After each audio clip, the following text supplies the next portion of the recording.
ఇది seed access road. ఒక మొన్నటి వీడియోలో దీనికి సంబంధించి క్లియర్గా చెప్పున్నాను.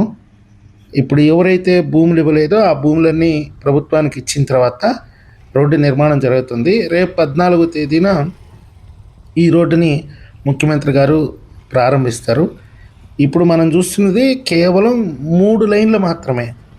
వాస్తవంగా చెప్పాలంటే ఇది 9 లైన్ లాంటిది. చూడండి, రోడ్డు వేస్తూ ఉన్నారు. చాలా వేగంగా పనిచేస్తున్నారండి.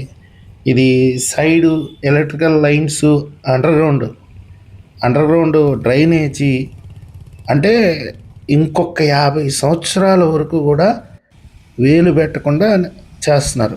ఇది సిఆర్డిఏ కార్యాలయం. ఇక్కడ ఒక అన్న క్యాంటీన్ ఉంది. ఇదంతా మీరు చాలా వీడియోస్లో చూసింటారు. పర్టికులర్గా నేను చెప్పాల్సింది ఏం లేదు. కాకపోతే నేను ఈ మార్గంలో వెళ్తున్నాను కాబట్టి మీకు కూడా చూపిస్తున్నాను. అంటే ఎవరైనా చూడకపోయి ఉంటే ఇక్కడ అసలుకి వెహికల్స్ రావు, జనాలు ఉండరు అని చాలామంది చెప్తుంటారు కదా. చూడండి ఎంత వేగంగా పరిగిస్తున్నాయో, చాలా ప్రమాదకరం అండి. చాలా స్పీడ్గా వెళ్తున్నారు. ఈ మధ్య క్రౌడ్ కూడా ఎక్కువ పెరిగిపోయారు. ఇది ఎమ్మెల్యే ఎమ్మెల్సీస్ క్వార్టర్సు. ఇవి కూడా చూసుంటారు మీరు. కానీ సిద్ధం అయిపోయినాయి. రేపు 14వ తేదీ వీటిని కూడా ఎమ్మెల్యేలకి ఎమ్మెల్సీలకి అప్పచెప్పబోతున్నారు కాబట్టి మీకు చూపిస్తున్నాను. అంటే ఈ వెహికల్స్ రాకపోకలు కానీ విపరీతంగా పెరిగిపోయినాయి. ఎక్కడ పట్టినా భారీ వాహనాలు. అసలుకి మనం ఎప్పుడు చూసి ఉండవు అలాంటి మిషనరీస్. మనం ఆ రోడ్డు పక్కన చేరి ఏదైనా షూట్ చేస్తూ ఉంటే వెనక నుంచి ఏది తట్టద్దో అన్నంత భయం వేస్తుంది. వాస్తవంగా చెప్తున్నాను. రెగ్యులర్గా ఈ అమరావతిని చూపించేవాళ్ళు ఎంత కష్టపడుతున్నారో నాకైతే అర్థం కావట్లా. వాళ్ళ కష్టానికి నిజంగా సెల్యూట్ చెప్పాల్సిందే. చూడండి, ఆకాశ హార్మ్యాలు అంటారు కదా, వీటినన్నిటినీ మా జగనన్న మూల పెట్టేసినాడు. ఈ బిల్డింగ్స్ మొత్తం 2019 నాటికే ఇవన్నీ దాదాపుగా 80% కంప్లీట్ అయిపోయి ఉంటే ఆ కొరవ 20% కంప్లీట్ చేసి వినియోగించుకోవాల్సింది పోనిచ్చి వీటి మీద కక్ష కట్టి కంప్లీట్గా నాశనం చేశాడు. చూడండి ఎన్ని వెహికల్స్, దుమ్ము రేగిపోతుంది. అసలుకి మనం వెళ్ళాలంటేనే, అంటే వాళ్ళ పనిలో వాళ్ళు ఉన్నారు. 24 గంటలు కష్టపడుతున్నారు, 24 గంటలు పని చేస్తున్నారు. మొన్న బొత్స సత్యనారాయణ గారు ఎవరు అన్నారు కదా, అసలు అక్కడికి బస్సు ఉందా, అమరావతికి వెళ్ళాలంటే ఏ బస్సు ఎక్కాలని. చూడండి, గుడ్లప్ప చెప్పి చూడండి మీ మొహాలు. ఏ మనుషులు రా మీరు అసలుకి. చూడండి, ఆర్టీసీ బస్సు వస్తుంది, హైకోర్టు దాకా వెళ్తుంది. అది దీన్ని చూసైనా సిగ్గు తెచ్చుకోండి ఒకసారి. ఇది సీడ్ యాక్సెస్ రోడ్డు వైపు.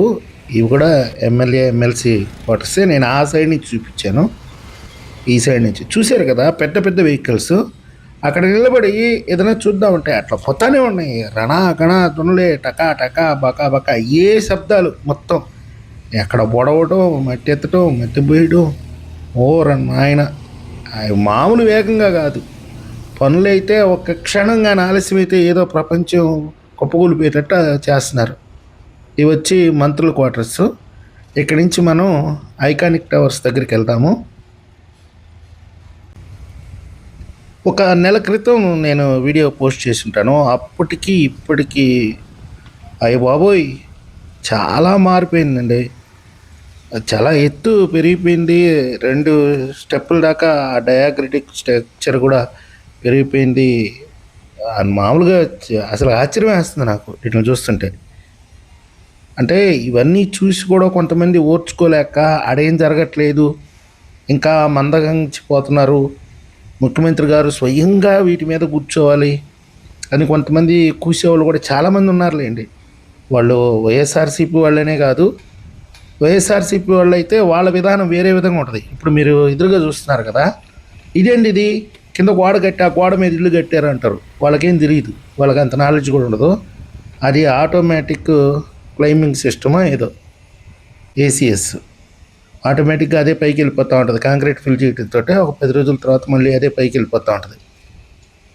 వీటిలన్నిటిని చూసి వైసీపీ వాళ్ళు అయితే ఇదేంటి అది ఆ గోడ మీద బిల్డింగ్ కట్టినారు అని చెప్పి సోషల్ మీడియాలో వైరల్ చేస్తారు. కానీ కొంతమంది ఉన్నారు తెలుగుదేశం పార్టీ ముసుగు కప్పుకొని, వాళ్ళకి కాంట్రాక్టర్లతో కూడా రాజకీయమే. ఒక టవర్ తగ్గింది, ఒక టవర్ పెరిగింది, వాడు బాగా పనిచేసాడు, వీడు బాగా పనిచేయలేడు. చూడండి అద్భుతంగా పని జరుగుతుంది. ఈ ఐకానిక్ టవర్స్ 5 టవర్లో ప్రతి ఒక్కటి వేగంగానే నిర్మాణం జరుగుతుందండి. దేనికదే వేగంగా తిరుగుతూనే ఉంది. ఒకటి తక్కువ లేదు, ఒకటి ఎక్కువ లేదు. ఇక్కడ నుంచి జూమ్లో చూపిస్తాను చూడండి. అంటే ఇప్పుడు అక్కడ కాంక్రీట్ ఫిల్ చేసి ఉంటారు, అది పైకి లేయాలి కదా. అలా వేసిన తర్వాత మళ్ళీ కాంక్రీట్ ఫిల్ చేయాలా, ఆ తర్వాత లోపల అంతా కమ్మి కట్టడం అదంతా ఉంటుంది కదా. కాబట్టి కొద్దిగా ఆలస్యం అవ్వచ్చు. ఒక రోజు హైట్లోకి వెళ్ళిపోతే ఇంకోటి 2 రోజుల తర్వాత హైట్లోకి వెళ్ళిపోద్ది. కొంతమంది ఏంటంటే దీన్ని కూడా రాజకీయం చేస్తున్నారు. ఆ కాంట్రాక్టరు వైసీపీ కాంట్రాక్టరు, వీడి తెలుగుదేశం పార్టీ కాంట్రాక్టరు, అంటే వాళ్ళ బతుకులు అంతే. చూడండి ఆ డయాగ్రటిక్ స్ట్రక్చరు. నిజంగా చెప్పాలంటే ప్రభుత్వానికి చేతులెత్తి నమస్కరించాలి. అంటే అంత వేగంగా పనులు చేస్తున్నారు వాళ్ళు. చూడండి అద్భుతంగా కొన్ని వేల మంది వర్కర్స్ అక్కడ పనిచేస్తున్నారండి. ఇది 1 and 2 టవర్స్ ఇవి. వీటిని కూడా దగ్గరికి వెళ్ళి చూపించే ప్రయత్నం చేస్తాను. మనకి లోపలికి వెళ్ళడానికి పర్మిషన్ లేదండి. మనం రావటం, ఆ పర్మిషన్కి అప్లై చేసుకునే రోడ్డుకి ఆలస్యం అయిపోతుంది. ఎందుకులే అని చెప్పి ఇలాగనే చూపించేస్తున్నాం. ఆ డయాగ్రటిక్ స్ట్రక్చర్ మొత్తం కంప్లీట్ అయిపోతూ ఉంది.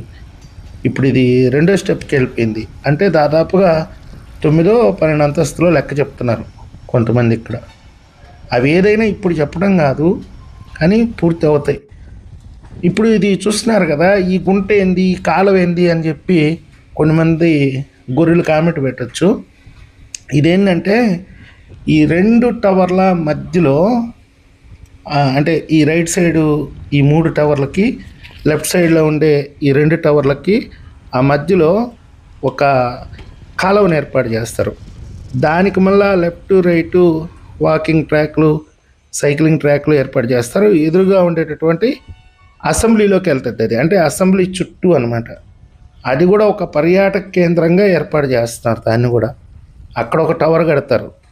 ఇదంతా అద్భుతమైనటువంటి నిర్మాణాలు. ఇలా చూస్తే అర్థం కాదు. ఇంకొక 2 సంవత్సరాల తర్వాత చూస్తే అప్పుడు అసలు దీని మీద ఒక అవగాహన వస్తుంది. కానీ అసలు 24 గంటలు కష్టపడి పనిచేస్తున్నారు. ఇది స్టేట్ బ్యాంక్ ఆఫ్ ఇండియా రాష్ట్ర శాఖ ప్రధాన కార్యాలయం. అది ఎదురుగా చూపిస్తున్నారు కదా, ఆ మోడల్లో ఉంటుంది. వీళ్ళు కూడా పనులు ప్రారంభించేశారు. ఇంకా కొరవ బ్యాంకులు త్వరలోనే ప్రారంభించే అవకాశం ఉంది. ఈ వెహికల్స్ చూడండి మామూలుగా లేదండి. క్రౌడ్ విపరీతంగా పెరిగిపోయింది. లాస్ట్ 3 monthsకి 6 monthsకి మధ్యలోనే అమరావతికి వచ్చేవాళ్ళు, తర్వాత ఇంజనీర్లు చాలామంది ఉంటారు కదా. ఇది చూడండి, ఇది మీరు ఆల్రెడీ చూసి ఉంటారులే. ఈ సిడి యాక్సెస్ రోడ్డుకి పక్కన ఒక 2 లైన్లు, ఒకటి వచ్చేసి సైకిల్ ట్రాక్ వస్తుంది, అంటే సైకిల్ మీద తిరిగేదానికి. ఒకటి వచ్చేసి వాకింగ్ ట్రాక్ అనమాట, అంటే వాకింగ్ చేసేదానికి. వాటికి మళ్ళా అందంగా అంటే గ్రీనరీ మొత్తం. చంద్రబాబు నాయుడు గారి ఆలోచనలే చాలా చాలా వెరైటీగా ఉంటాయండి.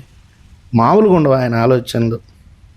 అంటే గ్రీన్ సిటీ అమరావతి, ఆరోగ్యకరంగా ఉండాలి ఇక్కడ నివసించే జనాలు కూడా, అది ఆయన ఆలోచన. రేపు ఆగస్టు 15 స్వాతంత్ర దినోత్సవం నాడు ఇక్కడ ఒక కార్యక్రమం నిర్వహిస్తారు కదా, అది పెరేడ్ గ్రౌండ్స్.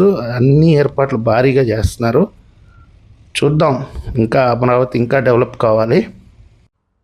నా వంతుగా నేను ఇక మీదట కూడా అమరావతి లేటెస్ట్ అప్డేట్స్ మీ ముందు ఉంచే ప్రయత్నం చేస్తాను. కాకపోతే మీ నుంచి కూడా నాకు సపోర్ట్ కావాలి కదా. ఇప్పటివరకు ఎవరైనా నా ఛానల్ సబ్స్క్రైబ్ చేసుకోకపోతే వెంటనే సబ్స్క్రైబ్ చేసుకొని మీ వంతుగా నాకు సహాయం చేస్తారని ఆశిస్తున్నాను. ధన్యవాదాలు.